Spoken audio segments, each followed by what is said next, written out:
Hello everyone and welcome to the CU Rec Center for the fourth and final play-in round robin game of the WWCHL tournament. This matchup will feature the number 4 seeded Colorado State Rams and the number 2 seeded Utah Utes, the two teams that fell yesterday. Stakes are very interesting considering the results of today's game, and I'm going to go hand it off to I'm surrounded by Aidens again. I'm going to hand them off to the two of them to kind of break things down here as we start this game. To start off, a quick recap of the starting goaltenders for tonight. We have Samantha Griswold, new goalie in net for Utah. She's gone 7-3-0 over the regular season, 1.82 goals allowed on average for a .904 total save percentage.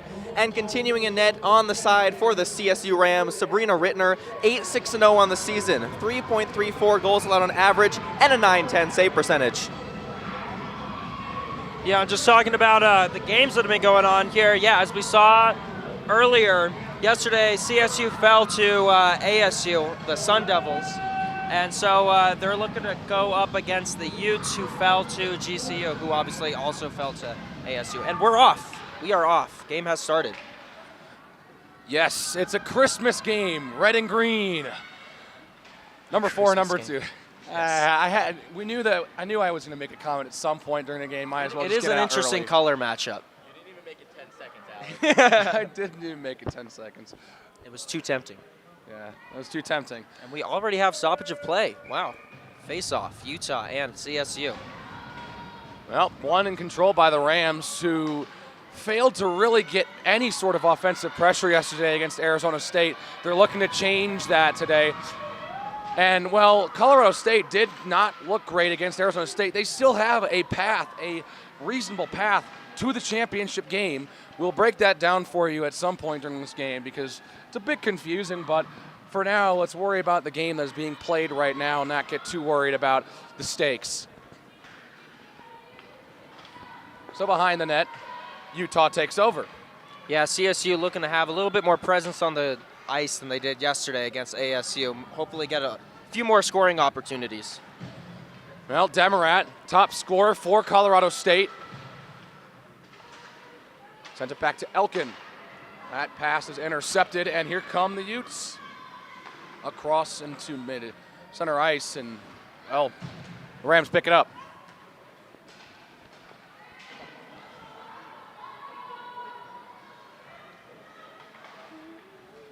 Elkin to retrieve it at center ice.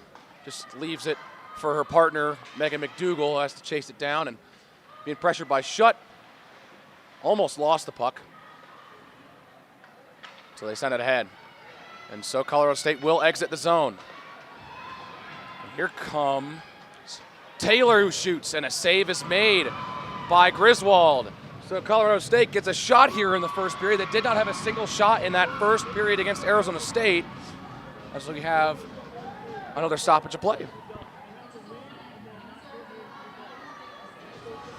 This is going to be big for Samantha Griswold here for Utah. She was pulled in game 2 of the WWCHL playoffs last year after surrendering 4 goals, and against a Colorado State team, who might want to be to ramp up their scoring after they got shut out 4-0 yesterday. Against ASU, that might be something to look out for her as Colorado State's going to be trying to putting the pucks on net, and she's got to be strong in the net to lead her team to victory. And we are in a power play right now for... Yeah, you're right. We are on a penalty. Clock continues to move. Not sure why. And Colorado State just they get like almost 5, 6 seconds taken off their penalty, and that's it. They won't be able to fix it. So unfortunate for Colorado State, but we play on.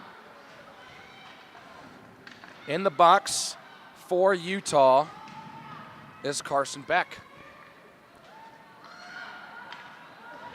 We have CSU and the Utes battling for the puck right now. CSU thundering down the ice.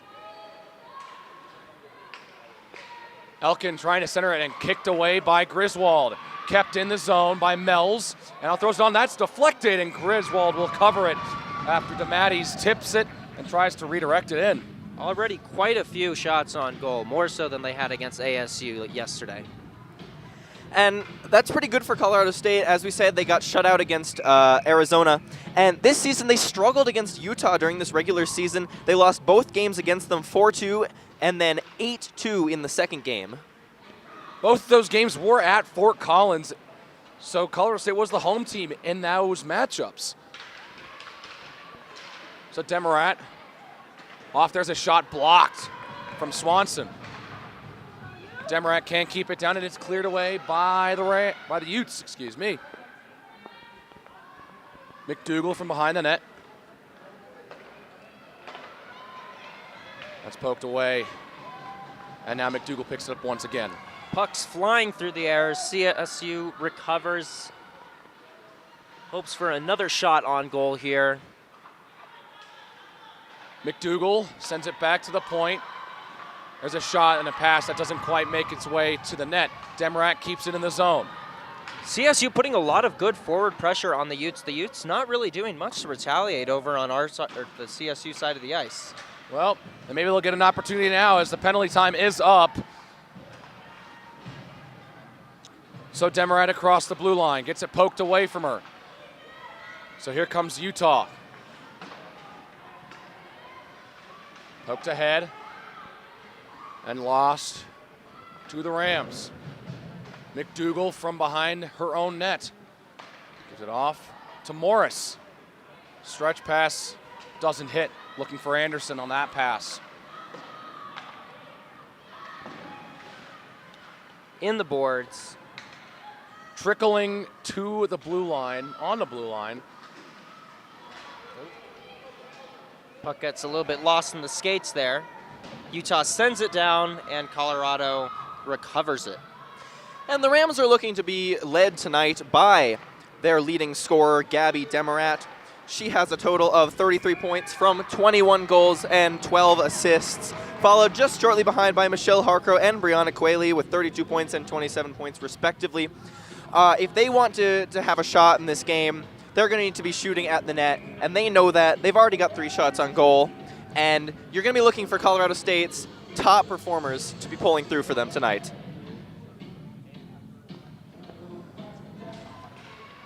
Face-off control by Utah. Sending it up the ice. That shot was blocked as it was closing it on the net. Sent on behind. Kistner scored 2 points yesterday and continues to lead the top division in women's club hockey in the ACHA. 44 points total. Hallie Hansen got 2 points on the night, moves up to 41 points.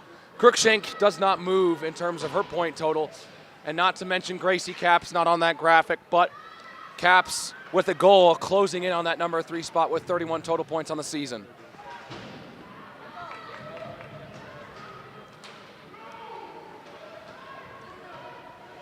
Demarat picks it up from behind the net and gets taken down to the ice. Suzak now for Colorado State. And there's your updated graphic. So yeah, Hansen and Kistner both with 2 points yesterday. Hansen now in the top 5 in scoring in the top division here in women's club hockey. Kistner, the top scorer still. So Utah's top players were able to come through.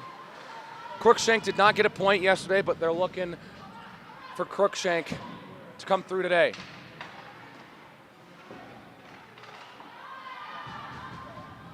So Taylor, Crookshank also notably entered these playoffs on an 8-game point streak and has 3 goals total versus the Colorado State Rams. Well, hopefully we can see some of those goals manifesting in these games, because CSU is going to need them after that tough loss yesterday. So yeah, they're going to try. So CSU is going to try and neutralize Crookshank. They're going to need their production from their top scorers as well. About 13 minutes left in period 1. Stevenson from center ice just dumps it down off the boards. Absolutely throws the puck. Pass ahead goes to DeMatteis. And into the Utah zone it goes. where it's picked up by McCain.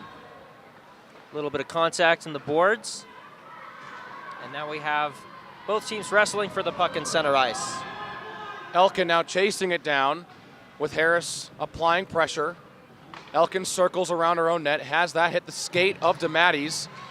But Colorado State able to get possession, and Fortney Slipping and falling, and there is a stick out, a lost stick.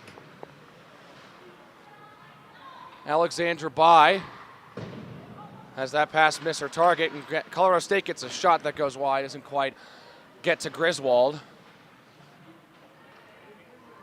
So here's Bai again. Reverses ice. And now Elkin from the point.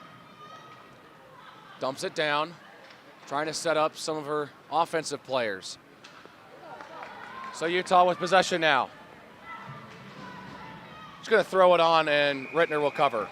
A simple stop from CSU. And this is a lot stronger of a start by Colorado State than their start yesterday. Obviously, ASU is the leading team in this tournament, and as such is quite a dominant performance team. But Colorado State having a better start tonight is imperative for them, as they're obviously looking to not get shut out, but they're looking to win this game for any hopes of getting to the championship tomorrow. And so we'll get to the stakes of this game in probably around the mid-intermission here. There's a shot and a save from Rittner. Puck's still loose, and Colorado State will be able to clear it out. The Utes really wanting to put that one in the goal, and CSU just shutting them down. So that play goes offsides. We'll have a face-off on the Colorado side of neutral ice. As Sabrina Rittner was tested a ton against Arizona State, and safe to say she was not the reason they lost that game. It was a tough match in general. I mean, we saw ASU earlier today, and they were all over the ice. They were hungry. So off the draw, it's Harcrow across the blue line, makes a move. Still trying to maintain control. Can't shake off Caps, but Harcrow keeps control. A shot blocked. And now Griswold will just glove it and cover. So closing in on the 9-minute mark here in this first period. No score so far.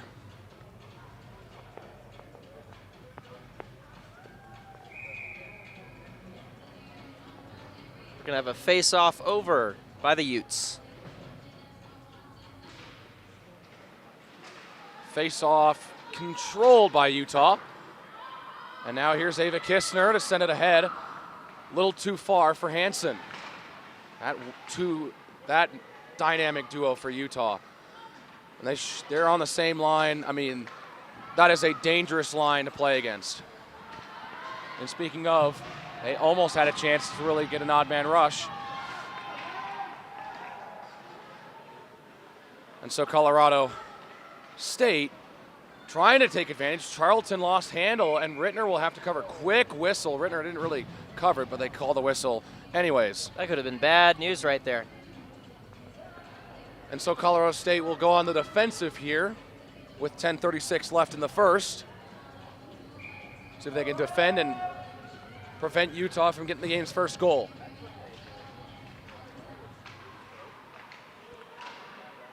Puck loose, and no one can really seem to gain control.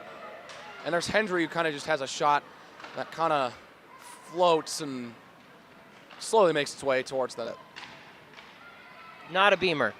No, that one goes wide. And CSU kind of fumbling the puck a little bit in their own zone. They got to clean that up as we move on in this game, as they proceed just to play a better game against this Utah team. Well, seriously, and also, I mean, if the competition after this, we've seen GCU and ASU play. They will not let you up on that. They will not let you get away with that. If you have a sloppy work in front of your own goal, they're going to take advantage of that. So we enter the back half of the first period across the 10-minute mark. Crookshank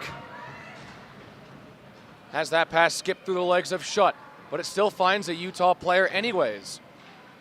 Crookshank chasing the puck down, guarded by Charlton. And now it's sent around the boards. Picked up by Maher. And now here's Quayle across the blue line. Quayle works her way around Pimentel. Center around the boards, behind the back. The Utes recover. CSU shuts them down. That's a big keep in, but it won't last for much longer as Utah exits the zone. So here's Elkin. Ahead for Anderson. Anderson drops it off. Fortney trying to find Elkin again, who has to chase it down. Pokes it ahead. Anderson to retrieve it. Sent it on in front and pops free. There's a shot and a save by Griswold on Meeker Gordon. And so that was a streaking puck all on its lonesome, and Meeker Gordon found that puck. Couldn't get it past Griswold though, and so we stay scoreless.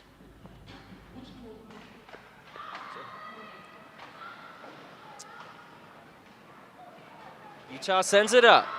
Kistner Oh, looking and for sends it wide. Hansen. Missed her. So Kistner picks it up again. It's poked away. Popped up. Rittner's going to have to get down there as it kind of found the stick of a Ute trying to clear that up. But now here come the Rams. It's Elkin. Elkin on a 2-on-1. Right on. And Griswold's able to cover it up. Now, by the looks of that, it looked like it may have squeaked through the 5-hole, but Griswold's able to close it up and stop the puck from getting to the back of the net. No score. CSU is putting on a good deal of pressure. This is certainly a different game than what we saw yesterday against ASU. It almost looks like a completely different Colorado State team as they've played much better and much more competitive against this Utah team. You can say maybe even a little bit of first game jitters in the playoffs here against Arizona State, and that one bites them. It was the altitude. Altitude got to them. Yeah, because a team from Colorado got affected by altitude. Good one, Aiden.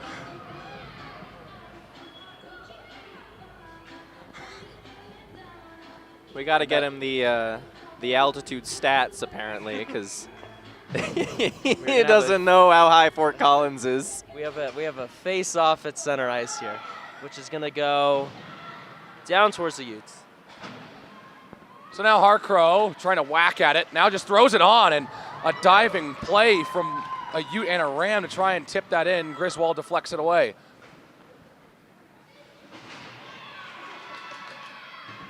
Players meeting the boards. Red and green clash, and then now red wins. But now green takes over. Here's the shot, and it looks like it goes off the mask of Griswold. Mells again, trying to poke it away. It's kept in the zone by McDougal. Mells throws it on. That's a bit high. Intended for Quayle. So now Colorado State will go on the defensive here. McDougal. Really doing a good job of not letting the Utes anywhere near their goal. It's really staying in the Utah half for most of this first period. Which has been a stark contrast to what we saw yesterday from Colorado State, where it almost felt like they couldn't get any time in the opposing team's zone.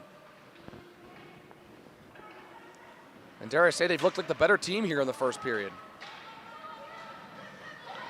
Harris trying to get a lead pass ahead for Brenner, but it misses her stick. And so Olivia Hansen for Colorado State finds a pass ahead to Suzak. Bolting down the ice. Suzak shoots and a save is made by Griswold.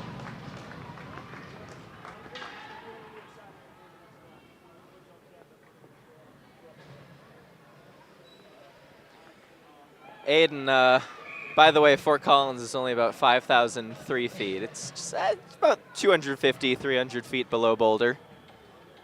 I mean, a noticeable difference. Yeah, very noticeable. That's nothing to sneeze at. No. Puck pops free. And so here come the Utes. Ava Kistner trying to work her way around Hansen. Now there's a shot, and she scores on a 2-on-1. Kistner finds Hansen to give the Utes the lead. Well, Utah really not having that many opportunities on goal, but really taking advantage of the few drives that they have. And only on their second shot of the game as well. Rittner hasn't had to see much, and possibly got left out a little bit there on that 2-on-1 break. And Utah gets the breaking goal. Crookshank off the draw, getting another opportunity, and Sabrina Rittner makes another save. CSU stumbling over themselves. There's another shot, and it's wide of the net. Colorado State trying to exit their defensive zone, and they do.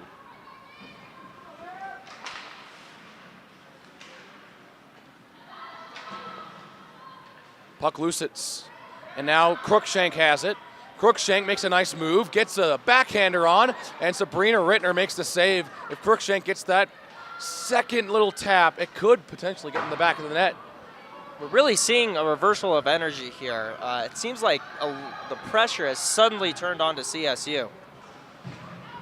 Stevenson off the wall.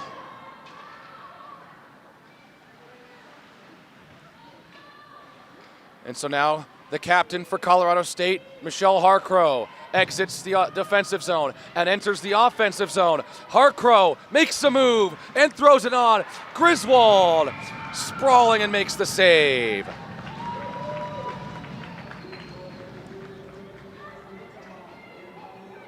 Seems like there's a bit of a jumble in the goalie. Looks like everybody's going to be all right, though.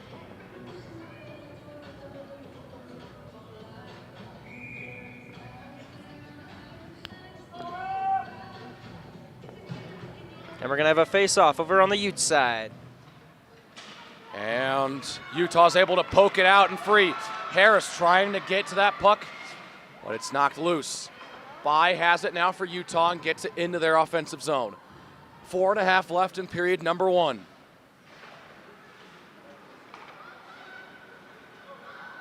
McDougal exits Colorado State's defensive zone. McDougal now shoots, and another save by Griswold. Rebound, save again by Griswold. A little bit of a tumble. Hallie Hansen and Ava Kistner involved on that first goal, the 2 top scorers for this team and some of the top scorers in the country. And they're producing just like they've been doing that all season, and that's exactly what Utah needs if they want to win this game. Shot deflected on its way through. Utah really putting the pressure on CSU right now. Really controlling the puck in that section of the ice. And so Colorado State trying to exit the zone. It's a bit of commotion around the blue line, but it's kept in the zone. Colorado State just can't clear. 3.5 left. Sent around. So Hansen keeps it in. That looks to be offside, so they'll hang on to it, and Colorado State will get a chance to take over. Elkin across the blue line. Waits, holds, works her way around a teammate, try to find a cross-ice pass, but it finds just the skates of Kistner. So it's Norris to send it ahead. Utah takes over. And here's Crookshank trying to get that pass across to Caps. Now a shot that goes just wide. Fight for it, and Utah will get possession. Thrown on just wide of the net, 2.5 minutes to go. 1-0, Utah has the lead. And so Crookshank trying to find a pass towards the net. Utah doing a good job in the latter half of this period at getting it into the Colorado State zone. Seems like the script switched a little bit. It really has been like a complete reversal of energy. It really looked like CSU was in charge and in control this first half, and suddenly it's Utah's game. 2 minutes left in period number 1. Hang on to it. Pass in front. Harris can't make a play. Shut with a great pass. And Harris looking in the slot again.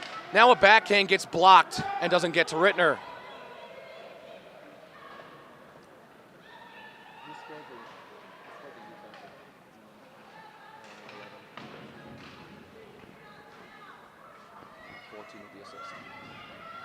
One and a half left in period number 1.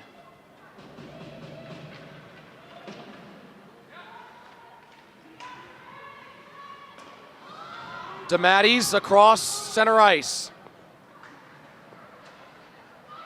Maher throwing it on, knocked down.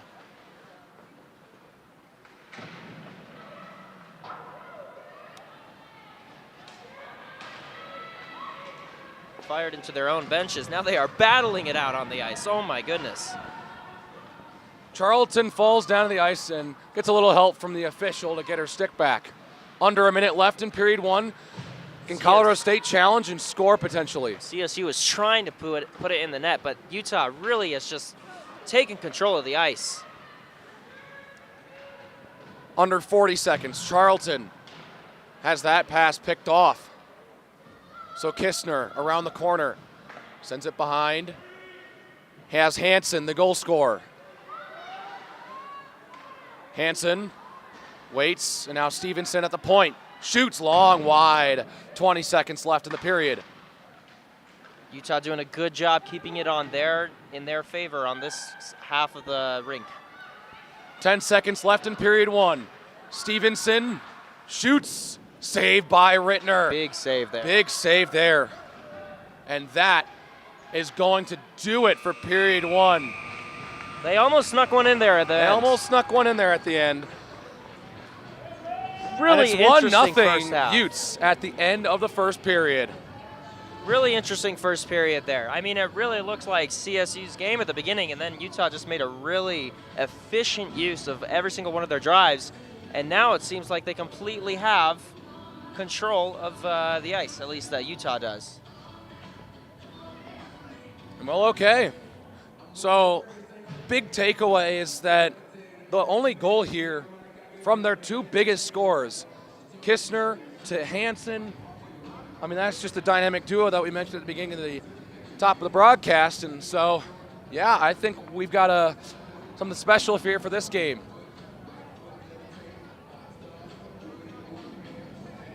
I think it's going to be interesting to see in the next few periods whose game it's going to be, because honestly, at this point, I think it could go either way. Both teams are looking alive out there. They're looking to bounce back from their losses from yesterday. So, And well, that's going to do it for us here at Scopa Sports for period 1. We're still going. So Utah, 1-0. What needs to change for Colorado State for them to get that equalizer and their first goal of the tournament in period number 2?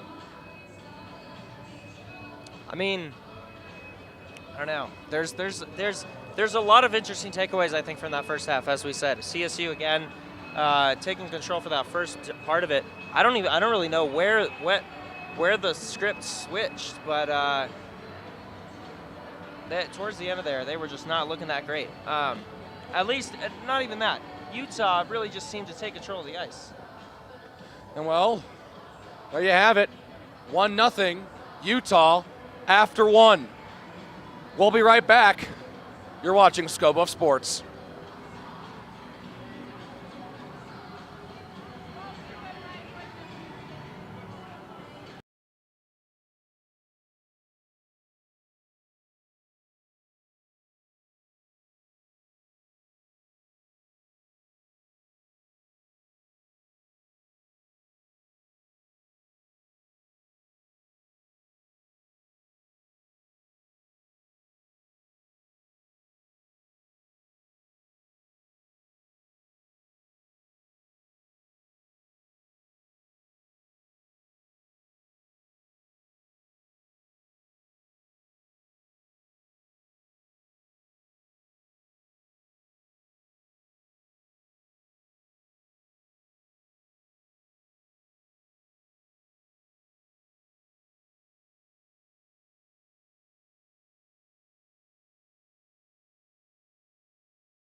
welcome to our intermission report. I am Elena Humphreys, and I am joined with Alex, our play-by-play announcer. Yeah. So I do have a few questions. We did see kind of an idle first period. We didn't see any team really take the lead. Why do you think that is? Well, I think it was a very even period.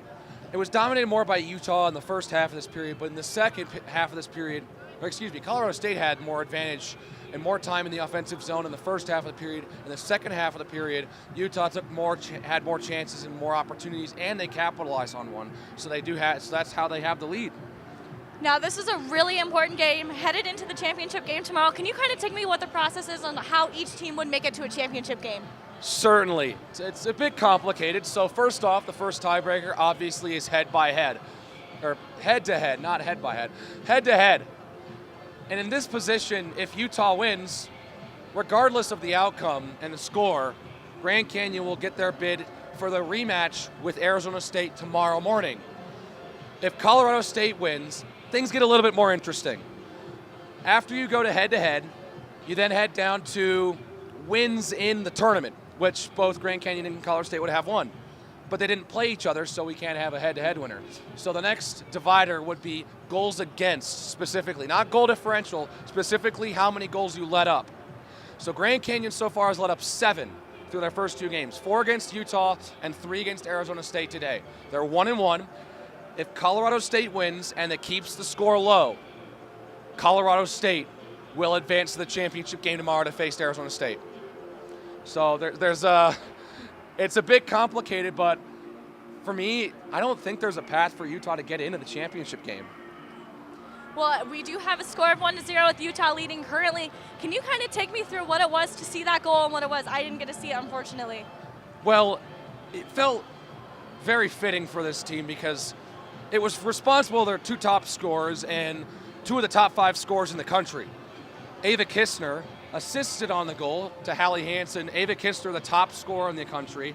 Hallie Hansen also in the top 5, so they got a dynamic duo here, and they delivered here early in this game. Yeah, well, you're already ahead of me. I did want to ask, Alex, do you think that gives Utah an advantage? She has over 44 points. This is averaging 2 a game.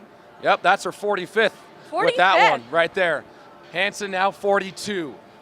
I mean, they're just electric. Both of them almost averaging 2 points a game. Does Utah have the advantage?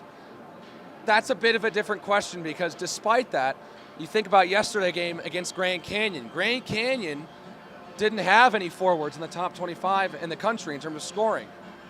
So, and they still won.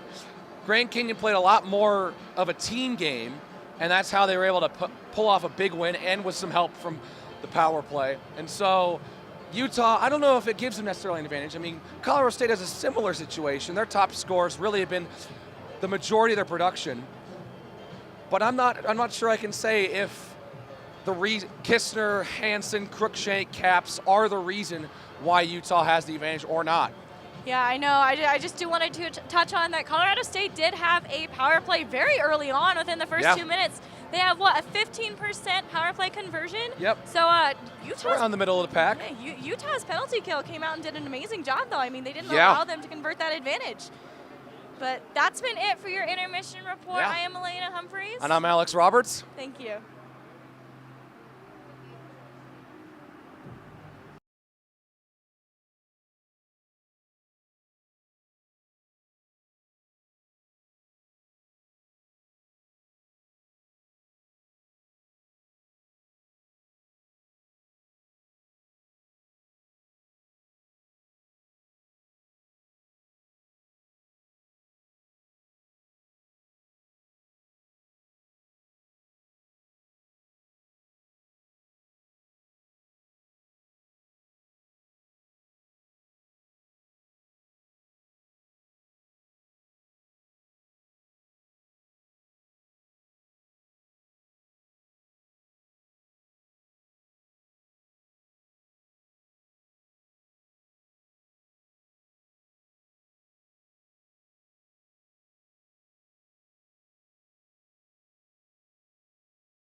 And we're coming back out on the ice. We are here ready to get rocking and rolling for period 2.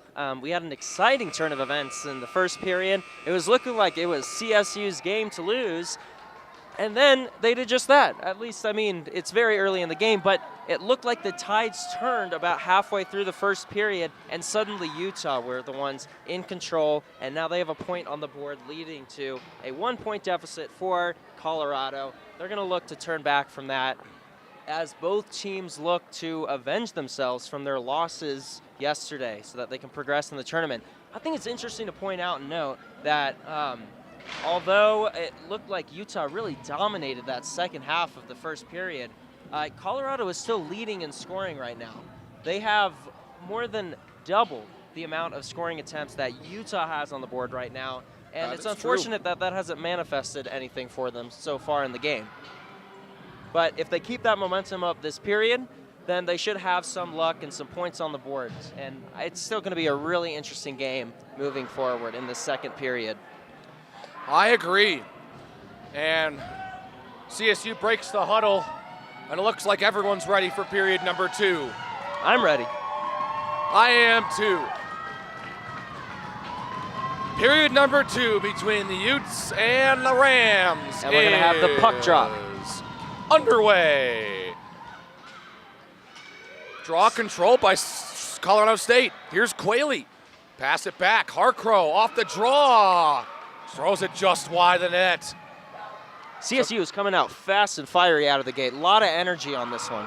That was another big save from Griswold on Harcrow there. And so Colorado State getting the early chances in the second. Colorado State putting double digits on the board in terms of shooting attempts. Yeah, no, they're killing them on shots right now. Well, Utah's killing them on points right now. So That's a good point. And they score! Oh, Well, take that back. It's a whole brand new game. We're tied at 1. You can tell.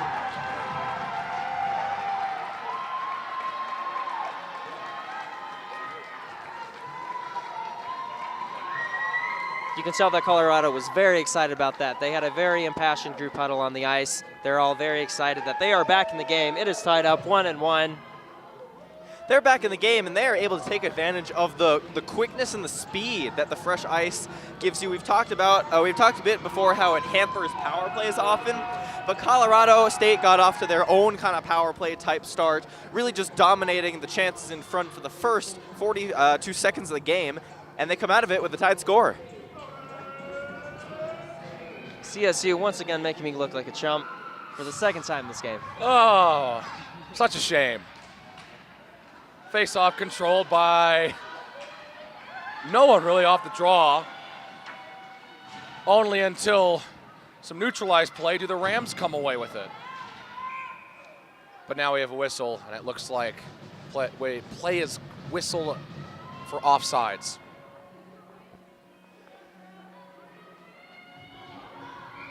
It really is anybody's game at this point. I mean, it's 1-1, and there's still plenty of game to go. Oh, Utah is going to take a swing at that puck, but it's just going to run into a CSU Ram. Puck's still loose, and Utah will take over. So off the wall.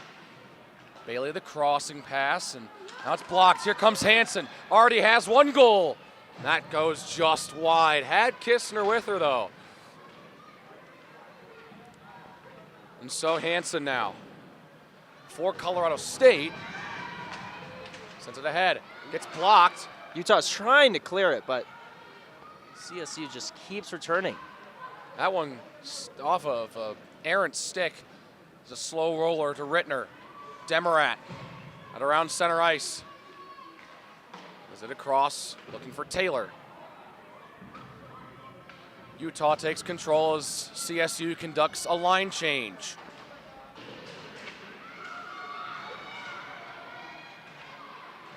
Maher gets up. Now there's a trip. Maher knows that penalty is on her. And so Utah will have their first power play of the evening. I think it's interesting, though. I mean, we saw some similar energy last game where CSU really came fast out of the gate. And then around halfway through the period, the tables turned, the tides changed. So I'm wondering if the same kind of thing is going to happen in this period.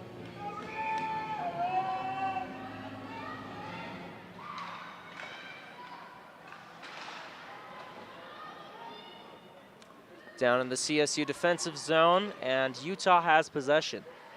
Shut. Back to Caps. By flying high, and it's knocked down. So By has that pass skip past her teammate, but Utah maintains control anyways. Minute 30, and Utah definitely is taking control of this power play, maintaining possession for almost a minute now. Puck pops free and is cleared by the Rams. Griswold will come out of the net and play it down to By. Alexandra By runs into the net. So that's Ellsworth. On another penalty is called. A little bit of And so that's skirmishing gonna over the neutral things boards. out. Wow. And so you can see Mel celebrating that. She knows she drew a penalty, and so we're going to have 4-on-4 action for a minute, and then CSU will have 1 minute of a power play. So 3 minutes straight. Utah power play for a minute, 4-on-4 for a minute, Colorado State power play for a minute. Funny how things work out that way. And this is kind of like what we saw in the last game, where the second period, there was just bodies flying. People were really getting aggressive, and it looks like that's what's going on in this game, too.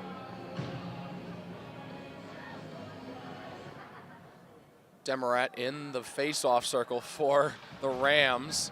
Puck drop. And can't win that face-off. Behind her own net is Borbella. There's a shot. They score! Colorado State has taken a 2-1 lead. Wow, in just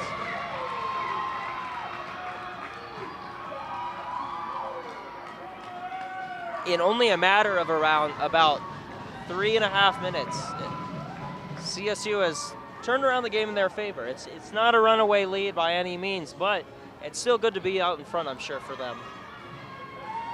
So Hendry turns it over, and Colorado State is able to capitalize. I really tried to sneak my own school in there. We wish they could be Well, here. they're the only Colorado representatives in this bracket, so it's okay. Yep. They're representing the whole state. It's a lot of pressure. Yeah, especially when half the conference is this state. Griswold able to glove that one standing up. So yeah, Denver and Colorado not here. Colorado State is. Top 3 teams, the 3 teams that are not from this state. I mean, but that being said, Utah also the only team from their state that's representing in That this is true. tournament. So Caps will clear it out of the zone. Here comes a chance for Crookshank across the blue line. Now just fans on a shot, but gets another chance, and Rittner will cover it up and make the save. Demarat over to Suzak. CSU charging down the ice. Suzak circles around the net. Can't find anything with that. Yeah. Oh, found a pass to Demarat, who shoots and able to get that one away. Demarat, the scorer on that last goal, and continuing to lead this team in points and goals. That one is Griswold sprawling out to try and cover it up. Can't cover it up. So back at the point, it's Demarat. Pass it over to Harcrow, shoots high over the net. 30 seconds on the Colorado State power play. That one whistled dead. That's a whistle. 15-19 left in the second. Colorado State with 2 early goals in the second. An exciting turn of events for them, but again, as we saw the first period, they were looking really hot, had a lot of energy, and then Utah just came in and dominated that second half. So we're going to be looking to see if something similar happens this period.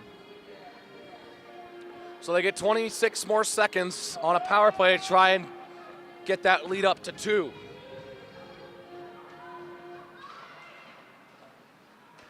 Mel's from the point, gets it blocked, but there's a pass, centering pass. Oh my goodness. That almost worked out. Griswold has to make the save. CSU getting a lot of really good shots on goal right now. Griswold steers another one aside, that one from Harcrow. And now Utah is going to be able to exit the zone, and that should in all likelihood kill off the penalty. But here Kistner over to Hansen. Saved by Rittner right in the crest. So that puck hits the logo square right in the middle there. And so an easy save for Rittner. And a save to prevent a shorthanded goal by Utah on her team's power play. And that was Kistner and Hansen again. Hansen and Kistner looking for goal number 2 as a dynamic duo. Penalty time is up, under 15 left in period 2. And in just 5 minutes, the game has been flipped on and turned on its head. Still plenty of time for Utah to turn it around in this period alone, though. Yeah, Hansen gets a pass over to Kistner this time, and that shot gets deflected and knocked wide. Pass ahead, and now here comes CSU. Maher fans on the shot attempt. But here's Swanson. Gets knocked away from the puck. Utah clears, and now Schutt. Got Harris. Schutt is taken down by Hansen, and it looks like we've got a penalty. Another one in this period already. Ice must be very slippery out there. That's going to be a holding call against Olivia Hansen of the Rams. So Utah had a power play, but about halfway through gave up a power play. And now they get a chance to take that goal back. They obviously let up the power play goal by Colorado State. They now get a chance to negate that, tie up the game, and they've got 2 minutes to score a goal here. Let's see if they can take advantage of those 2 minutes. And it seems like there's a little bit of deliberation with the officials here. And now Utah is getting penalized. And so Schutt is going to the box. And the Colorado State fans here are ecstatic about that. And so it looks like we're going to have 4-on-4 for 2 minutes.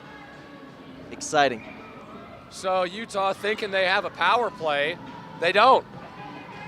Big difference, but with Utah's speed, they should be able to create some open ice and some opportunities. Same as Colorado State, they're both quick teams. They can create some open ice, open opportunities, and open up their players for goal chances, excuse me. Harcrow across the blue line just throws it on, and Griswold covers it up to make another save. Griswold has been busy, and Colorado State offensively has looked like a completely different team tonight than yesterday. They have nearly 4 times the amount of shots that they had last night. They're 2 away from 20. They had a total of 5 against ASU yesterday. Also absolutely just dominating Utah on that front. Must feel nice to have to be dominating the shot count. They know what it feels like to be on both sides right now. I'm sure it feels nice for Rittner as well. Yes, the pressure being lifted off of Rittner for the most part. And so a minute 30 left on the 4-on-4. McDougal picks it up, maneuvers around, now shoots. Puck pops free.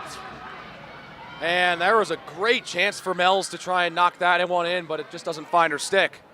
Colorado's going to retain possession and retaliate. Demarat moves around and it gets through. And now it's cleared all the way down. Utah throws it. And that's icing. So Colorado State will get an offensive zone draw to try and double their lead. With 13:08 left in the second, a minute 5 left on the 4-on-4, and you can already kind of see the effects of just the more space that Colorado State and Utah have been getting here on this 4-on-4. And so, well, it is interesting to see if they'll be able to capitalize, as Colorado State's last goal came on a 4-on-4 as well. And Demarat is on the ice as well. She scored that second goal. Players bolting down the ice, chasing the puck. That goes off. Colorado State has it, and they lose it. Hansen across the blue line, trying to work her way around Norris. Utah returning with some renewed vigor. Trying to get that pass back to the point, but Suzak has a good defensive play. Puck floating around the zone. Utah diving for the puck. They are Here really goes wanting Demarat. this point. Makes a move, Demarat scores! What a move! Gabby Demarat has doubled the Colorado State lead. It's 3-1.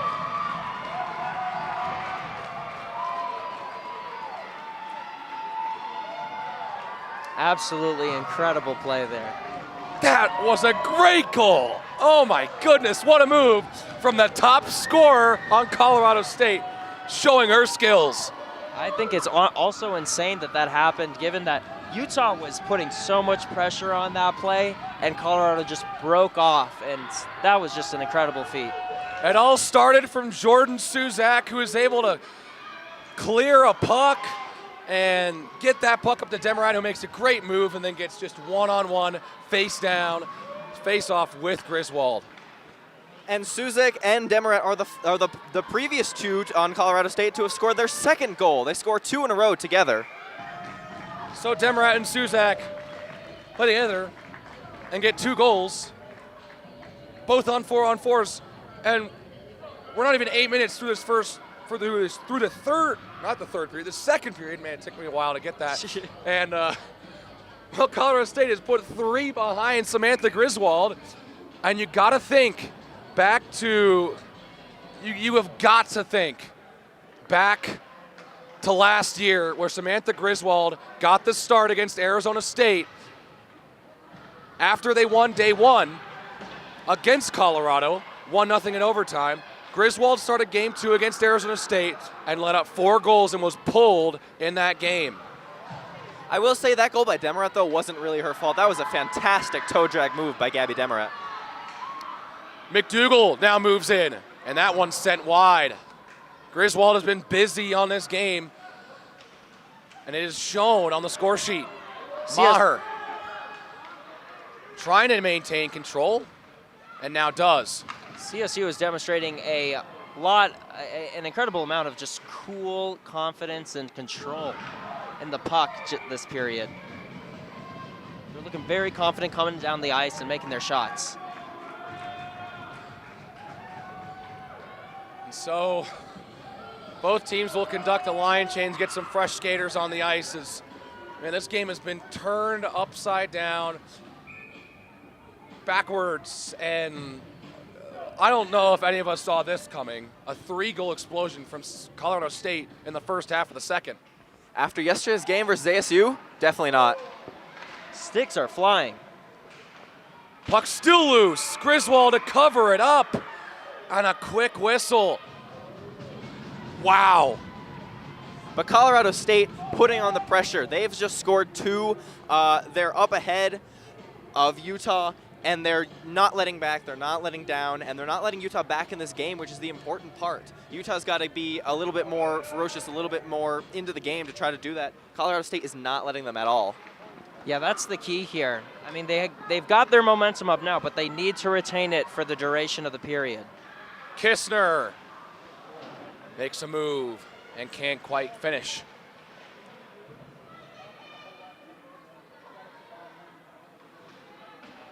So Quayle now gets a pass to Harcrow. Harcrow misses Mells, and both of them chase it down. Bai has it now for Utah. Finds Kistner. And so Colorado State now takes over before it's knocked away. Quayle trying to get that in front for Mells. Demarat circling around. Already has 2 goals, looking for the hat trick. Trying to get that pass in. Couldn't find it. There's a pass from Mells. CSU just keeping the puck in the Utah side of the ice. That one knocked down. Here's a shot. No chance there. And with that, we have reached the halfway point of this game. 3-1 Colorado State. After the end of the first, it was 1-0 Utah, so Colorado State has exploded here in the second period, and they seem to have all the momentum right now. Behind the net, it's by. And Kistner just clears it out as Utah now Utah really struggling to get really prolonged offensive zone time. And Utah very lucky they didn't take an icing there. They had the long change, long shift. Lucky they didn't get caught in a shift, but if they had gotten stuck out there for another shift against CSU, I don't know how they'd fare. So here's Demarat again off the pads of Griswold. Utah really trying anything just to keep the puck away from the goal. Kept in the zone by McDougal, and Utah trying to poke it out. Crookshank across the blue line, across the red line, and now just dumps down. Demarat. Ours a puck pop free. Loose, Rittner covers it up and makes the save. That was a close one. And it seemed like it was the outstretch of the pad that was just able to barely scrape that one off the pad. That one going all the way down. 8.5 left in period number 2. Anderson picks up the loose puck. That one goes over the linesman, and now here's a pass centering, looking for McDougal. So Utah's able to grab that puck. More bashing in the boards. Colorado State is able to pick up possession. Utah is really wanting that puck, really wanting that drive, really wanting those goals right now. Tossing it down. CSU is going to recover that. Charlton goes behind her own net. That pressure from Brenner almost causes her to turn the puck over, and it really will. Here's Hansen again to just throw it on, and Rittner will cover it up. And so that's really something that Utah just kind of needs to get more pressure on Rittner, as they have had a pretty simple game right now. So 7:43 left in period number 2. Colorado State enjoying a 2-goal lead after trailing by 1 at the start of the period. That shot just hooks wide.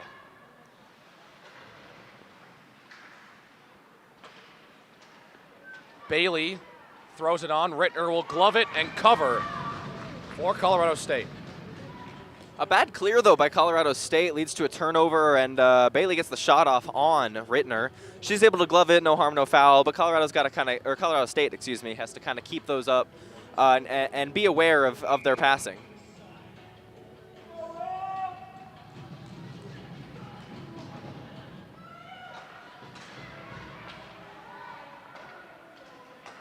That one exits the zone. Poked ahead. Here comes Maher.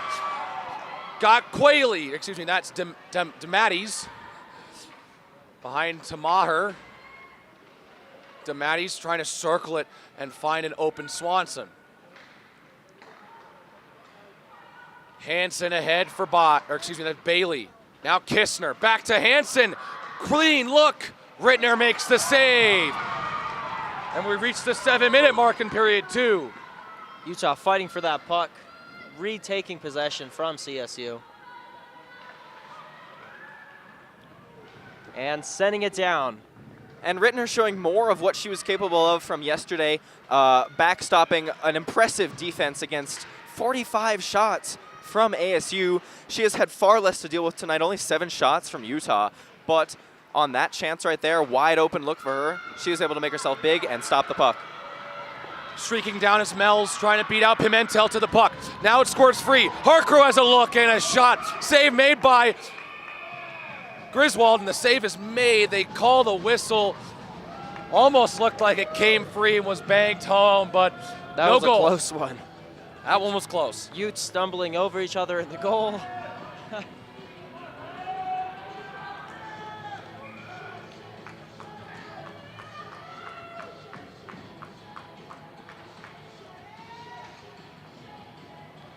Pimentel has that picked off, and Mells has that shot gloved by Griswold. Snagged out of the air. She made that look easy. So we're closing in on the 6-minute mark, and this is a very important moment in this game. If Colorado State can capitalize on this offensive Zone draw. There's a shot by Quayle, and it's knocked away.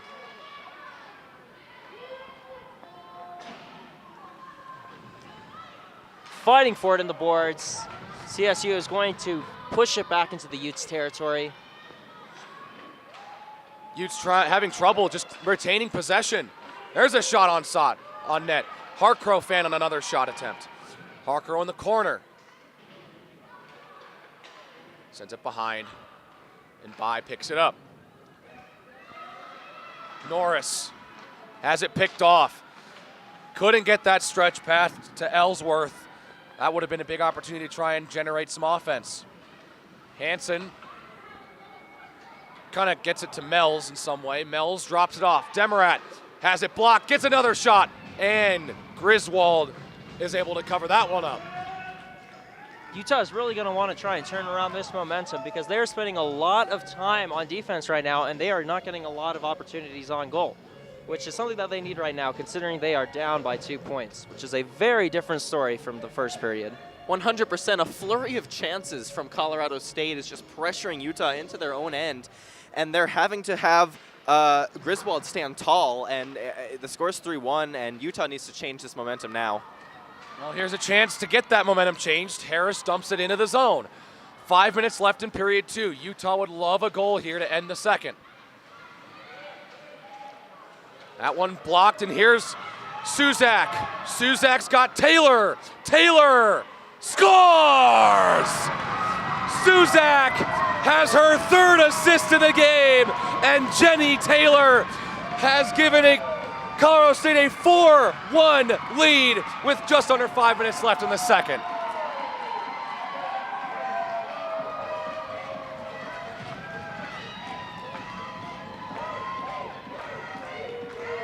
Chance from the crowd.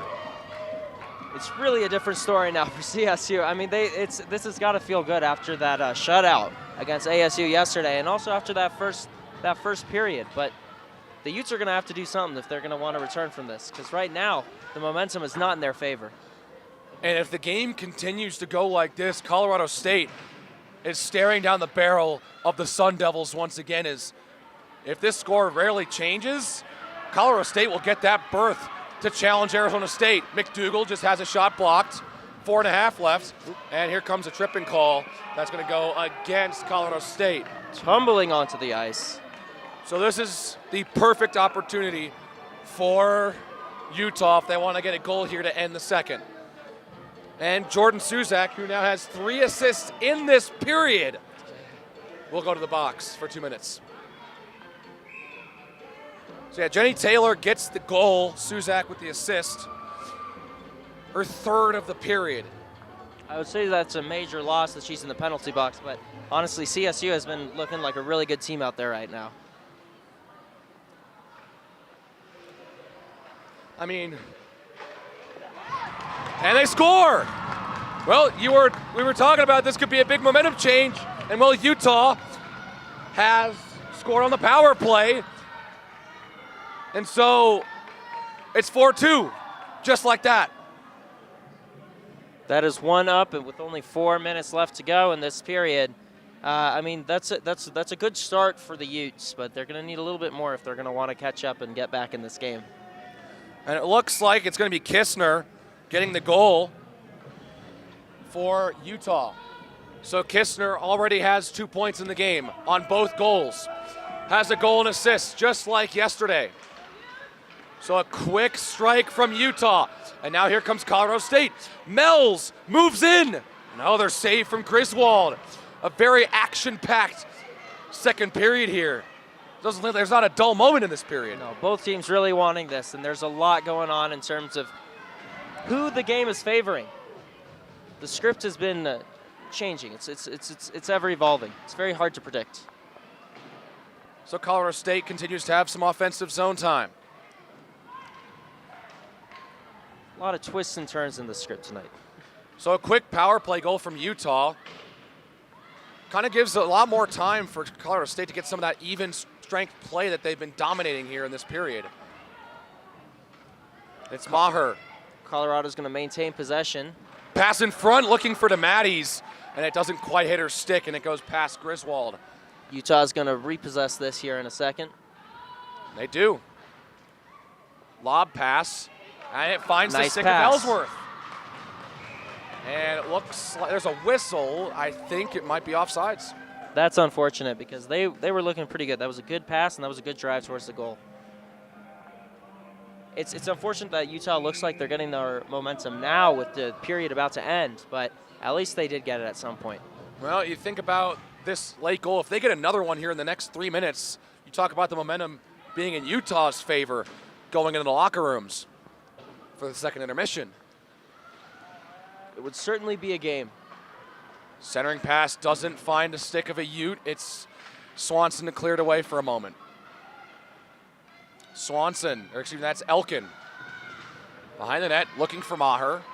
Trying to get that pass up to DeMatteis. And so Stevenson, fans on it. And here comes DeMatteis. DeMatteis has Maher. DeMatteis, save made by Griswold. Puck's still loose. And the puck's still loose. Griswold has to scramble back to get into her own net. Utes thundering down the ice with the puck.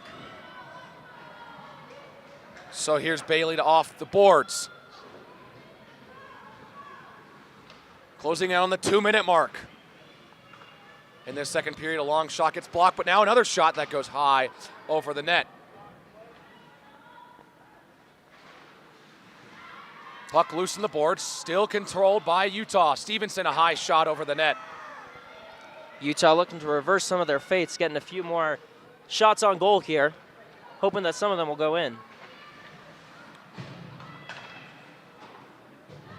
Minute and a half, closing in, under 100 seconds.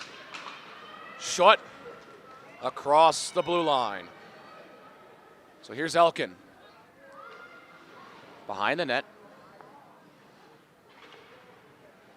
McDougall trying to get that lead pass ahead and ends up finding the stick of Jenny Taylor.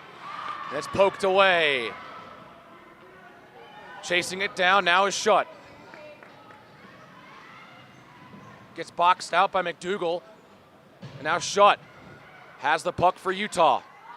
In the corner, challenged by Norris. Now Schutt again throws it on high over the net. Under a minute left in period number 2. 4-2 Colorado State. Here's the shot. Rittner will cover. Utah really capitalized on that opportunity, though. They're really trying to take advantage of every single drive that they have. CSU, though, for the most part, really putting them against the ropes in terms of their defense. So 50 seconds left. Do we see any more scoring in this wacky period? I don't know. It has been a very interesting ride, that's for sure. Hansen to chase it down behind her own net.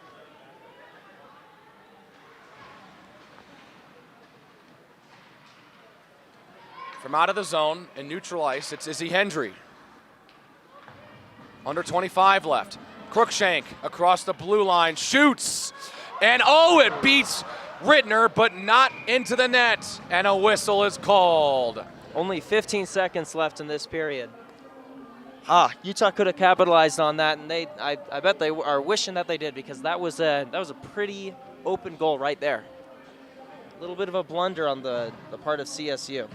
And so this is going to be a big talking point going into the locker room. Hansen takes a hooking penalty here in the last 20 seconds. And well, Utah's going to have 16 seconds here to try and fire one on Rittner. I don't know if it looks as if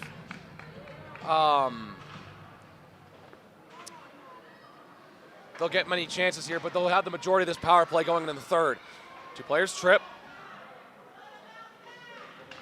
A little bit of chaos on the ice. They just jam it in the boards, wasting time. Here's one setup. Hendry at the horn. One final save from Sabrina Rittner at the gun.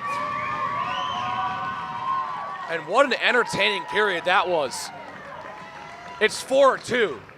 We saw 5 goals in the second period, just like yesterday in Utah's second period. 5 goals in the period. Game is really going both ways right now. It's really hard to say who's going to pull ahead, because we know that both of these teams have the momentum to pull out something forward. I mean, just in this period alone, CSU put up 4 goals. I mean, despite being in the lead right now, they were down, and it's very possible that the Utes can come back too. And well, this is exactly what Grand Canyon wants. As if Colorado State and Grand Canyon tie in terms of goals against. So if Utah scores one more time but still loses the game, goal differential will kick in and Grand Canyon will advance to the championship game. So if you're Colorado State, Sabrina Rittner's got to come through with a huge third period to not let up another goal. A huge third period, and their defense has to have a huge third period too. They've let this game slip a little bit away from them, letting Utah score that goal, get within 2. They need to just get back to what they were doing, shutting them down, keeping them, hemming them in their own zone, and not giving any opportunity to Utah to come back and tie this game. Yeah, and also being a little bit smarter on their side of the ice. I mean, you mentioned earlier that they're looking a little bit sloppy in front of their own goal, and that's not something that they're going to be able to do going forward, because Utah's they're gonna collapse in and they're going to take advantage of that, and especially going forward, GCU and ASU are not going to let that happen. And well, that was an exciting period. Shots aplenty from both teams. And well, it all rides on the last 20 minutes to who makes the championship game. Will it be Colorado State? Will it be Grand Canyon? We'll have to stick around. We'll be back. You're watching Scope of Sports.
Hello, I am Lena Humphreys. And I'm Alex Roberts. And we are back with your intermission report. We had such a high-scoring second period with 5 goals.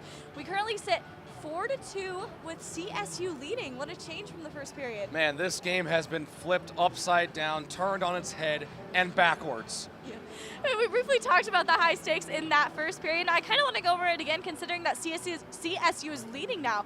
What has changed? What do both teams need to get into that championship game? Everything has changed. Well, it's safe to say that Utah, because they lost yesterday to Grand Canyon, if they win, they'll lose out on tiebreaker because Grand Canyon beat them. So it's safe to say that Utah is now not necessarily playing to get in the championship game, but to knock out Colorado State. And so when we're talking about goals against, Grand Canyon has let up 7 goals so far in the tournament. Colorado State, 6 through these first 5 periods. If Sabrina Rittner posts a shutout in this third period, Colorado State will be moving on to tomorrow to face on the Arizona State Sun Devils. If Sabrina Rittner lets up 1 goal, Colorado State will have to score 5 goals in this period to not only neutralize the goal here, they'll need to score 5 to neutralize the 4 goals that they lost by yesterday and break even. I do want to touch on coming into this second period, though. Utah was originally leading 1-0. We saw them put up 3 unanswered goals. What do you think has changed? What do you think changed in that locker room for them to come out and be so strong offensively? Well, I'm not sure, but they came out guns a-blazing in the first 8 minutes. They scored 3 goals, and then they added another one later in the period. So the offense was electric, and if they're able to produce 4 goals again, pretty much write them into the championship game, especially if Rittner doesn't let up another goal.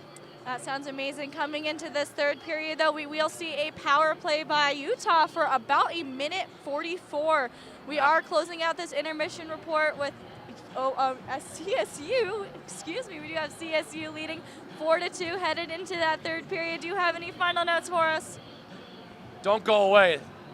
Even though it's a 2-goal game, the stakes are higher than ever, and we get to know and figure out who's going to be playing tomorrow morning for the championship game in just about a half hour. So don't go away. Awesome. Well, once again, I'm Elena Humphreys. And I'm Alex Roberts. And thank you for joining for our intermission report.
And we're back on the ice. We are here for a very exciting third period.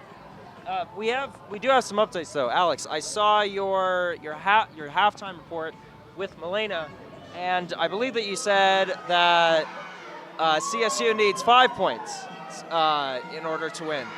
But I got some bad news for you because that is just not true. It's not? No, so CSU only needs 3 points in order to win this game, or they just don't have to let up any points. But they can't let up more than 3 points, and they're already at 2. And so yeah, I realized that after the intermission report. It's okay, we all make mistakes. There's a couple extra scenarios that, if we want to start speculating, we can get into. That's if what hockey's Sabrina all about. Rittner lets up a goal, lets up 1 goal, Colorado State will have to score 3 goals in the period to tie things up. If they score 4, they get in because they have a better goal differential than Grand Canyon. If the score finishes exactly at 7-3, we will have to go down to a 5th tiebreaker because Grand Canyon and Colorado did not play. They both have 1 win. They both let up 7 goals, and their goal differential is both of them. Their goal differential is even. So we go to a 5th tiebreaker, which is fewest number of penalties in all tournament games, which we took a look. Grand Canyon, it looks like, took 8 penalties in their first 2 games, here. Against Arizona State, Colorado State had just 1 penalty. So they're in a great position if that's the result. It's all very complicated, but... And all of that meaning a very, very important period for both teams. Colorado needs to shut it down. They cannot allow another goal unless they want to score a bunch more. They need to shut this game down from the start to the end of this period, all 20 minutes, and you're in the championship. And well, I mean, there is a chance they're able to score. I mean, they definitely showed that they can score in bunches in that second period, scoring 4 goals in the second. But a 4-2 game leads us to the biggest period of the tournament. We'll figure out who will join Arizona State in the final tomorrow after the result of this game. Utah coming out fast out of the gate with some momentum and a shot on CSU. Woo! Rittner gets that first save. They're just warming them up. Yep. Rittner's got a long 20 minutes ahead of her. 1.5 minutes to kill in this third period. To start this third period. We're going to have a face-off on the CSU side. And we're going to take a tumble onto the ice, it looks like. Shot goes wide, and CSU will be able to clear it. That go puck all the way is going down all the way down icing. to Utah territory. Actually, no, it's not icing. It went past the red line, so it's a penalty kill. So that's why it's not icing. Thanks, Jared. Stevenson across the blue line behind the net. I'm still working on my hockey knowledge. I know a lot, but there's a couple of intricacies that I'm still missing. I got to get under my belt. That's why I'm happy to have Jared here. So, 40 seconds left on the power play. Behind the red Utah line. still has possession of the puck. Are they going to be able to do anything with it, though? Well, by taking the long route, the scenic route, that shot doesn't really even get to Rittner. It hits another player. We have only about 20 seconds remaining in this power play. Utah needs to take advantage of this. And I don't know if they're really going to. That will be icing. Jared doesn't agree with that call. It's still a penalty kill. Pandemonium in the booth over here. I think the Colorado State bench agrees with you, Jared. They're not very happy with that icing call.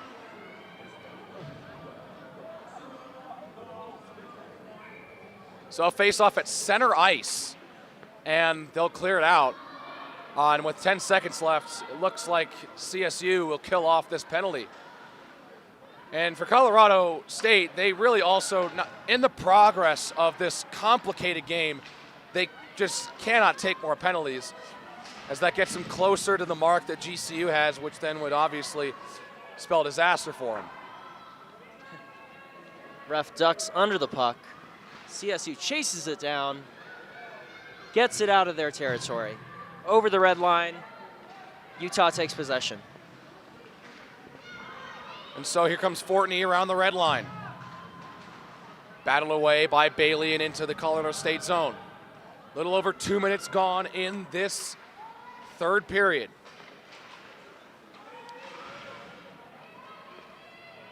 Chasing it down. And retrieving that is Guartine. Battling it out on the boards. Utah's going to take away with the puck. Now a chance waved away. And like we've said, Colorado State has to play kind of a perfect period here, and they can start that by kind of cleaning up these misplaced passes and a little bit of miscommunication that they have. We saw that early on in the second period as well. You maybe just post-intermission things, but that's something they're gonna have to clean up because they're allowing the puck to be turned over and given to Utah, and that's just allowing them chances that Colorado State cannot afford to give up. Yeah, Utah's looking definitely the hungrier of the two teams coming out of this into this third period. As they're more playing just to eliminate Colorado State as opposed to them getting in, as it doesn't really look like there's a chance for them to get in because of that loss yesterday to Grand Canyon. So Demarat from behind her own net sends it across. Suzak ahead for Taylor. This line has been dynamic, and a save is made by Griswold. This line of Suzak, Demarat, and Taylor have been responsible for, I believe, all 4 goals in that second period for Colorado State. That is the line to watch out for here in this third period for Colorado State. So just a little over 3 minutes through this third period. It's 4-2.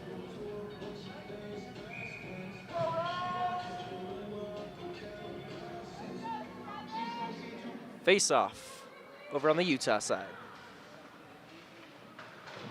So Utah is able to get that away. Crookshank across the red line, across the blue line. Crookshank.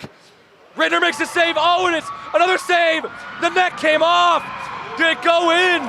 Wow. Oh my goodness. Incredible Did save. it go in? I don't think it did. I don't think it did either. I think it was on the line, right behind Rittner, placed on the line, but the net came off, which would have disallowed it anyway, theoretically, under the assumption it wasn't moving already. But it was knocked to the side, and I don't believe that was fully in. I'm sure that will be a hotly contested goal on both teams' benches. Rittner gets saved right there with the whistle. The puck pops free. Utah gets a couple whacks at it. It's not going to go into the net, and it's still 4-2. Utah going to fight hard to get that puck back. They feel robbed of that goal. But Colorado State's got to clean up their defense a little bit. They cannot be allowing those types of chances and those very, very close attempts by Utah. Rushing back into Ute territory. DeMatteis circles it around and couldn't hit any sort of target. Hansen just sends it back in. Griswold will save and cover. So a little over 4 minutes in, and we've already seen a really big heart attack moment of this third period. Man, that was a close one to say the least for Sabrina Rittner, but doesn't go against her. Rams still in control of their own destiny. And CSU is going to take that one. Elkin with the shot, and it's wide of the net. CSU has cracked 30 shots as Griswold will cover up another one. And Colorado State continuing to press on the gas and stay aggressive and just continue to throw pucks Griswold's way. CSU is just trying to match ASU's total from yesterday. They got to get to that 45 mark. You got about 14 more shots to get there, and that's going to be a lot to ask. But, you know, especially if Utah scores here, they're going to really need that. Hansen has the back of the skates of Kistner instead of the stick. First appearance from an Isheli sister in this game. That's a Mel Isheli, number 24. And so Hansen across into the Colorado State zone. Sabrina Rittner makes another save. Stevenson to throw it on again and knocked away by Colorado State. I will say, though, Colorado State did a very good job earlier in the game of keeping Utah in their own zone, both as a form of offense and defense. And if they're able to do that again, they might just very well hit that 45 shot on goal mark. Jamming it into the boards here. So they just absolute war in the corner there of the Colorado State zone. Utah loses that battle, and Colorado State was able to clear it. But now you saw Utah getting caught chasing the puck back into their own zone. So Colorado State takes control. That's just out of the reach of Quayle, and that's going to be icing. And so we're going back to the Colorado State zone. 14:27 left in regulation.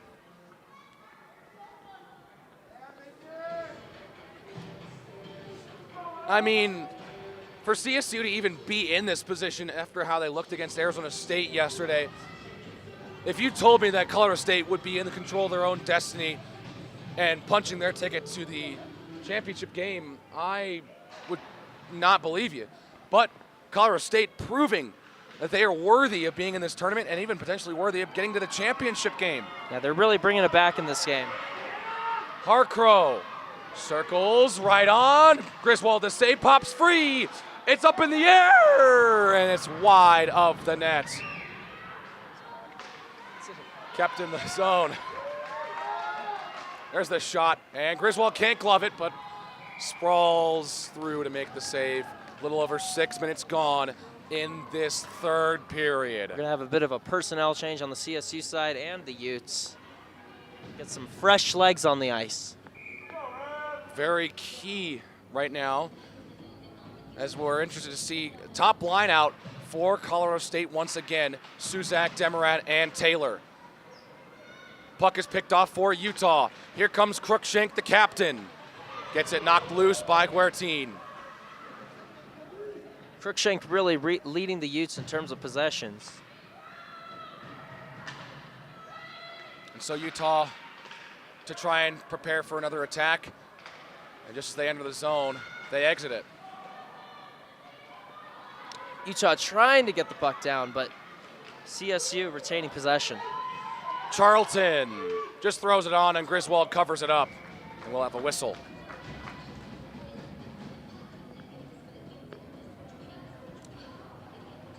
And so as we maneuver through this third period, things start to change and outcomes start to become more likely. So keep an eye on that scoreboard, because any change on it right now is a big deal, especially if Utah puts one past Rittner. But CSU still looking like the better team here at the front half of this third period. But, you know, the glorious thing about hockey is all that can change in just a moment. You're 100% right about that. Yeah, we saw that in the second period alone. Momentum can shift at any point. So Colorado State's got to play their way to keep momentum and keep it in the Utah zone as much as they can, even if they're just stalling for time.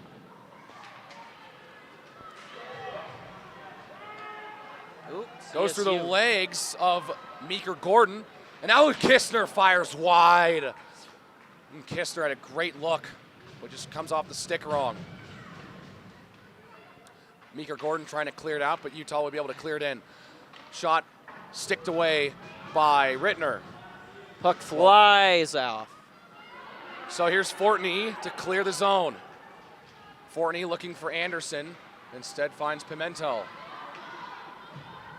Hansen Swiping at the puck, gets it just to missing Kistner, it. and that shot gets blocked by Norris's stick. Utah doing a good job of retaining possession despite all of their misses. 8 minutes gone in period number 3. Caps fires wide. Caps, here's a loose puck, and they score! It's the captain, Grace Cruikshank, who may have just put a stake and the Colorado State Rams' hopes of meeting Arizona State tomorrow morning. And that is just deflating if you're the Rams. Yeah, Cruikshank has really been wanting that point. She's been leading every single drive. And so She now was thirsting, she wanted that. Colorado State needs 3 to tie Grand Canyon in goal differential. Another goal let up by Colorado State will end their championship hopes. 11:30. They've got 11 minutes and 30 seconds to accomplish this feat. Still have plenty of time left in the game, and honestly, it's still anybody's game. So they'd like to get a goal early here. Shot from Quayle gets blocked before it gets to the net. And a whistle is called. Looks like it must have hit the netting. So we'll have a face-off in the Utah zone. So yeah, Cruikshank with the goal, Caps with the assist. 2 of the top 4 players for this Utah team. And the duo of Grace and Gracie comes through for the goal for Utah. Another whistle as we close in on 11 minutes left in regulation. 4-3 Colorado State.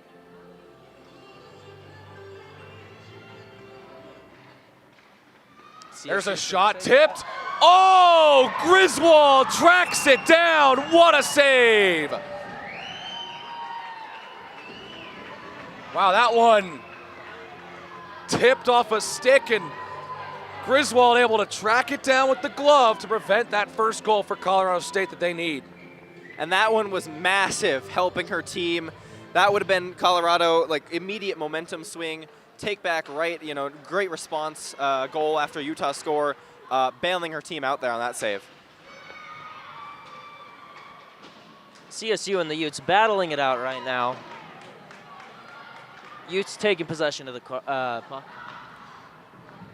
And so now Kistner. Will these top scores for Utah put a stake and oh, there goes a stick flying. One of the Utah players had it knocked loose, Alexandra Bai, but she's able to pick it back up. Demarat will just hold. Elkin up to Taylor, top line out for Colorado State. Beck. Puck goes Trying flying. to clear it. Kept in the zone by McDougal. McDougal works her way around. Now a shot. Rebound, trying to wrap around it. She loses control of it. Kistner trying to clear it out, and she does. Honestly, I think that's what the Utes really have over CSU right now in this period is they're doing a good job with their rebounds. They're really retaining possession of the puck when they have it in the ice, even after some of the failed scoring attempts. Suzak trying to find a passing lane. Now finds Demarat, makes a move, gets it poked loose. But here's Elkin. Send it behind for Demarat. Demarat grabs it, makes a move, trying to work her way around all the Utah defense playing. Man. Wow, really fought off a lot of Utes on that one. Elkin with the long shot, gets deflected off a stick before it gets to Griswold. Demarat tried to keep it in, could not. Here comes Cruikshank. Utah on the charge. Goes wide. So Caps, he settles it down. That's clear to the side. If you're Utah, you just kind of, oh, big hit there. Big collision on the ice. Between Fish and McDougal. So now here comes Utah once again. Schutt maneuvers and loses control of the puck. McDougal not really aware of where the puck was. It still finds her stick anyways. Now it's picked off. Schutt throws it on. It's behind the net. Now stuck in the boards. 8.5 minutes to go. This is great for Utah to just kill off some time. Still stuck in the boards. We are bending down towards the ice. So here's DeMatteis. DeMatteis loses control, and Utah will clear. Here comes Schutt. getting guarded by Guertin. Utah doing a really good job of keeping the puck in the Colorado end. Both players slip and fall down, but Schutt will get possession again. Schutt finding Harris. She can't get the shot off. Now another shot. Great save by Rittner to save the season. Now here's a puck loose. Poked ahead. DeMatteis will chase it down. Now Kistner. From behind the net. Finds Hansen. Also in the corner. Keeps control of the puck. Colorado State now does take control. Quayle down the court. moving in. Now Harcrow.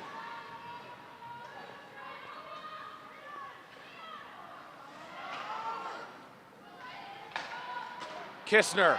Here comes Kistner. Gonna have a breakaway. Great save by Rittner with 7 minutes left in the game. Colorado State's gonna need 3 goals in the next 7 minutes if they want to have even a chance at making it a championship game. And Utah is really just not letting up right now. Oh, and Demarac gets a stick on it. Not enough to get it cleanly. So with under 7 minutes left, you got to start thinking, do they decide to pull Rittner and just risk it all? Demarac. Right, send it behind for Suzak. And Suzak's taken down. Tumble on the board. And there's a penalty. That looks like Suzak's going to draw a penalty. And so Colorado State to the power play.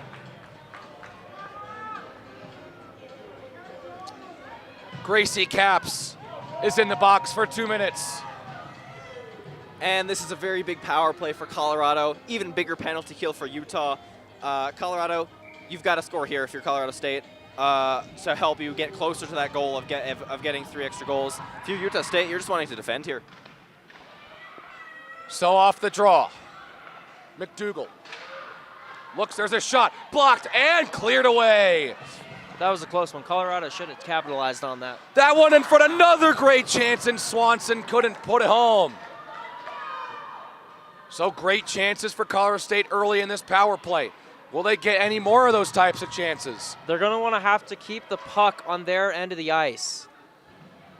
Hendry will get it off And there it their goes. end of the ice, and Rittner will just stick it away. McDougal with under 6 minutes left. 1:20 left on the power play. Demarac makes a move, trying to work her way around Hansen. Hansen just playing defense at this point. So Stevenson just launches it. A rocket down. Kistner, first to the puck, and it's wide of the net. 1 minute left on the power play for Colorado State. Quayle works her way around Hansen. Quayle shoots wide of the net. Kistner sends it down, and it's taken away. Elkin ahead for Mells. Away now, Harcrow. Harcrow with about 30 seconds left, just dumps it down. Schutt fighting with Quayle. Kicks it out. And Utah will clear it down with 20 seconds on the power play, under 5 minutes left. Colorado State still needs 3 goals. Utah really making Colorado work for this. They keep setting the puck down and making them run all over the place. Quayle enters the zone, gives it off. Harcrow, it's Meeker Gordon, excuse me. Griswold just covers, and 3 seconds left on the Colorado power play. Colorado State power play.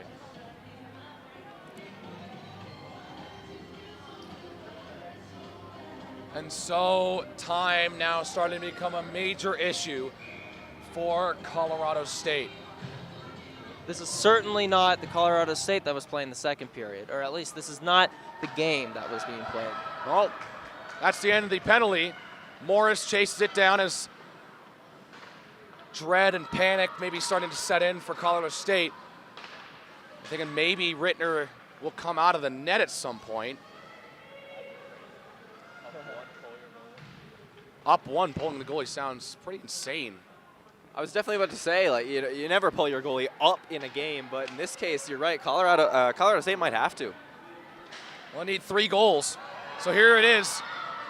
Fortney trying to get a pass away for Anderson. So Utah continue to just play defense, as that's their main goal right now. Under 4 minutes left, Colorado State needs 3 goals.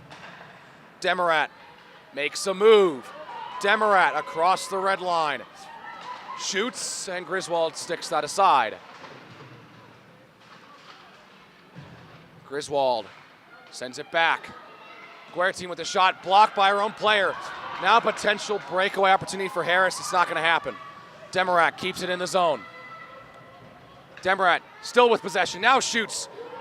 Blocker saved by Griswold. Utah really being an all-around team here right now. Doing really great on defense and getting the puck down the ice.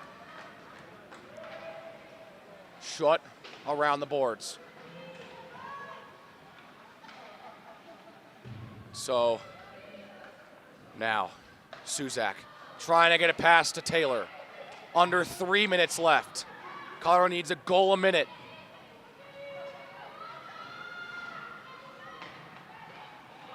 Suzak across the blue line. Sends it back, and it's cleared down. Kistner gonna race for it. Guertin Clears moves the it puck. away from Kistner. 2.5 left. Hansen waits. Hansen looking. Kistner saved by Rittner. Big save. And a tumble onto the ice. CSU was rushing down the ice, really trying to put some pucks into the goal right now. Mel's trips before she can get the shot off. Under a little bit less. We're approaching the 2-minute mark in the third period here. Sent back and in the crease, it's loose.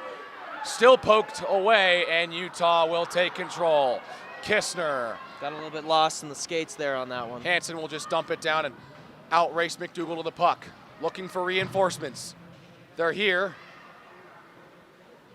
And Weber losing control. Under 2 minutes left. Here comes Suzak across the blue line. Has that shot blocked by Hansen. 1:30 left in the game.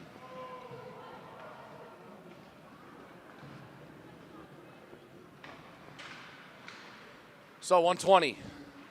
Colorado needs 3 goals. Colorado State needs 3 goals. I don't know if they can get it. DeMatteis with control. DeMatteis loses the puck. Rushing down the ice, pressure setting in. They're not just so much trying to fend off Utah as they are trying to get their own point counter up. 1 minute left in regulation time. Grand Canyon watching and realizing that they're about to head to the championship game in a rematch with Arizona State. Here's the shot. Griswold covers it up with 42 seconds left. And that might be it.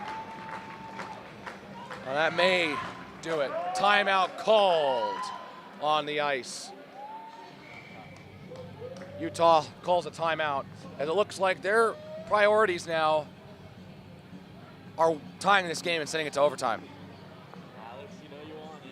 Which, I mean, respect to Utah, if that they want to win this game, go all for it. They're not making the championship with that unless they score a number of goals. But respect to them wanting to win this game. Colorado State, 42 seconds away from being eliminated and not being able to move on to the championship. And as you said, GCU, ASU watching. GCU 100% hoping that Colorado State doesn't pull off a miracle here. And well, it would take a miracle for Colorado State to get 3 goals. Wouldn't that be something? That would be truly one of the great moments in ACHA hockey. 100%. I think regardless of division, if CSU can score 3 goals here, that's one of the. That would honestly be incredible. That would make my day. Yeah. I'm already having a pretty good day, but that would Yeah. be pretty incredible. Yeah. Stop talking about the Rams like that. It's, Yes, you know, exactly. it's crazy when CU students are talking about Colorado State in this type of manner. No, but they've been playing. But that would be awesome. They've been playing a really great game. It's been really entertaining to watch. It's been going all over the place. There's been a lot of twists and turns in this game, and I mean, it's really interesting to see the Rams on top right now. And the fans, not necessarily are on here their for feet, it. but they are cheering loudly for their Rams.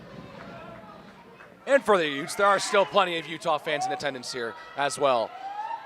42 seconds for Utah to try and tie the game, and for Colorado State to score 3 goals. And Utah's going to take possession of that. Puck loose. And so Utah here they go. rushing Kistner. down the ice. Kistner across the blue line, closing it on 20 seconds left. Can they make something happen these last 20 seconds? Empty net for Utah, and they clear it. Quayle can't clear it, closing it on 10 seconds. 5 seconds. That is a Clear lob. down, and that looks to be it. That's 3 seconds. Colorado State fends off Utah and will win a tournament game here at the WWCHL tournament. And number 2 seeded Utah will leave this tournament winless. Unfortunate for Utah. The Colorado fans are very excited in the stands. Even though this is the end of Colorado State season, it is great to go out on a high note, taking down Utah. After this season in Fort Collins, Utah smacked them around 4-2 and 8-2 in those 2 games. Wow. Well, then this is an incredible comeback, and especially because Utah had them up in the first period, but that second period, Colorado really showed them what they were all about. You know, their green came out a little bit. And so, with that, the 4 round robin games here in the WWCHL tournament has concluded, and both of these teams' seasons have come to an end. So Utah winless in this tournament.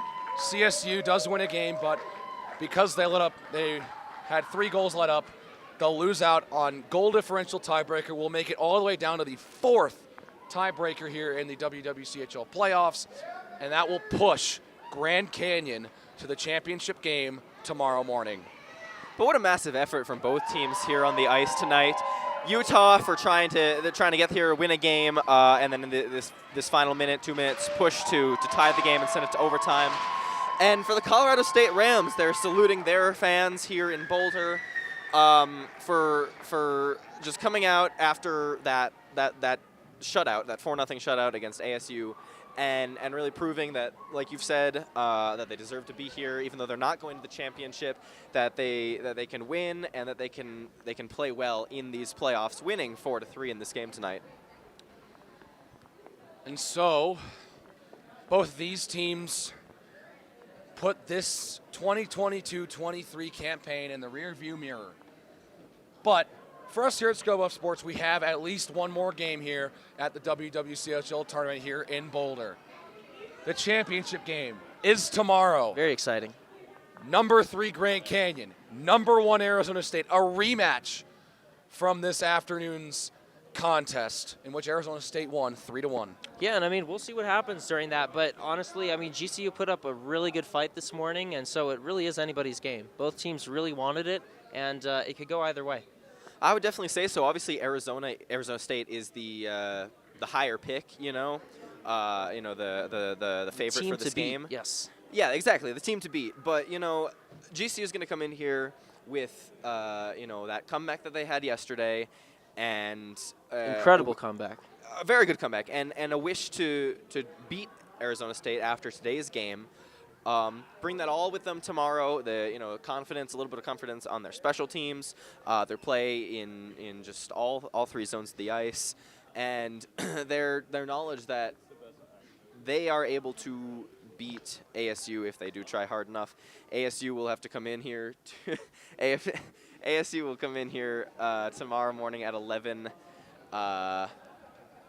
Ready to prove that they're the best here, and obviously that game is broadcast here, Scope of Sports, tomorrow, the 19th, 11 a.m. Here in the ice rink, here at the rec center, here in Boulder. Yeah, here in Boulder.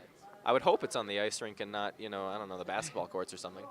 Yeah, I don't think we want to go to Kittredge Field. We can put on some either. roller skates. I do Yeah. not want to go to Kittredge Field. So looking forward to tomorrow's game. I mean, ASU and Grand Canyon played a great game today, a very physical game, and I am fully expecting for tomorrow to be yet another truly physical game. Well, I mean, I agree. yeah. No, that the first game this morning against ASU and GCU, yeah, there were bodies being flown across the ice. There were penalties left and right. It was a very physical, very aggressive game. There was a lot of tensions on and off the ice, as we said. The fans were really showing up. They were really giving it everything that they had. And, I mean, we still saw that passion here today at the CSU game. And it just looks like that CSU came out on top, and I guess that's the end of their road. I mean, the fans, we've had a great showing of fans today from all teams. Utah, Colorado State had great fan bases here today and represented their teams. But the Arizona State Grand Canyon fans in this stadium were electric. Oh, absolutely. And they knew And coming that, from so far away. Yeah. That is a huge testament to their loyalty to these players. And I'm pretty sure all those parents and fans that are here for the championships are super pumped that they get to sit and watch their girls play in the Absolutely. championship game. And I guess it looks like tomorrow's going to be the battle of the Arizona schools. I mean, it's not a battle that we haven't seen before, but you know, it's round two. You know, they lost the battle this morning, but they are not out of the war yet per se. Definitely, I'm very excited about it. I think it should be a really good game. You said between two Arizona schools, they have a bit of a rivalry perhaps, and I think the fan atmosphere, just the game itself, should be really good. Taking it back to tonight, you know, the game we just did, Utah, Colorado State. I just like to go over, you know, what both teams kind of did right. We talked before the game about for Colorado State. Getting, you know, their top scorers involved. That top line we talked about, Demarat, Harcrow, Quayle. And then just getting better, you know, power play performance, etc. More on the special teams. And they kind of did that. They had some good performance, whether it was 4-on-4, 4-on-3, 5-on-3, 5-on-4. And they were able to get those top scores. Demarat had 2 goals, I believe. And then that top line was really, really good for them tonight. Yeah, and don't even mention the fact that Jordan Suzak had 3 assists on the game. Crazy. A fantastic second period, really being a playmaker for this Rams team. And then on Utah's side, we talked about having them play a full 60 minutes. They didn't do that yesterday against GCU. They allowed Grand Canyon to come back into that game, have that 4-goal comeback that we've been talking about all of, you know, yesterday and today. But they were able to do that. They played really well. You know, obviously they lost, but they played well from the start, and they kept going through the first period, second period, and third period, all 60 minutes. And we also talked about them finishing on their opportunities, and they kind of did that. They didn't have that many shots on goal. I believe it was 15 or 16 to Colorado State's, I believe, 36. So they were doubled in shots on goal, but what they were able to get, the high danger chances that they had, they really made count, especially that late one that obviously now has sent Colorado State out of the tournament. I personally was very impressed with how efficient Utah was with their time on the ice. With every single drive, they really capitalized on all the situations they had, and also their rebounding skills were very impressive. I mean, they put Colorado on the ropes there. It was only 3-4. That's just a 1-point deficit, but after every missed attempt, they would still retain possession of the puck, and they would go back in for another attack, and I thought that was really impressive. Yeah, all 4 teams have played really well. Obviously, only 2 go on, Arizona State and Grand Canyon. Credit where credit is due to Utah and Colorado State. Both the Utes and the Rams played very well. The Rams winning their respective game here tonight after being shut out last night, 4-0 versus Arizona State. Really good bounce back, good rebound. Utah obviously not winning any games this tournament, but showing that they're able to play with some of these top teams, and they didn't get what they wanted. Obviously, there are going to be 3 teams who don't, but that's just how it is, and they can roll with this. They can keep this up and bring this into next season. And so, looking forward to the championship game, one of the big storylines that we'll be talking about tomorrow is the fact that Arizona State was in the championship game for the last 2 seasons, and they fell to the University of Colorado in both of those matchups. Colorado's not here. GCU is their opponent, and it looks like they're really hoping that third time's the charm in getting to the championship game and finally being able to take home the hardware.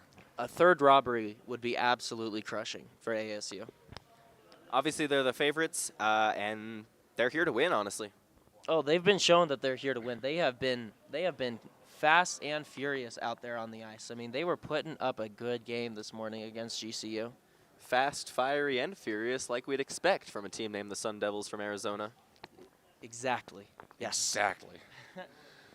And so, well, tomorrow, Grand Canyon, Arizona State, 11 a.m., right here on Scobuff Sports. You're not going to want to miss this. Colorado State beats Utah in this one, 4-3, but the championship game is going to be between Grand Canyon and Arizona State tomorrow. Aside me, Aiden Young-Segutis, Aiden Glockner, props to our cameraman Jared Miller and Melena Humphreys during the intermissions. Sideline reporter. I've been Alex Roberts. We thank you so much for watching Scobuff Sports, and thank you for tuning into this broadcast. We'll see you tomorrow, and, well, you heard it here first.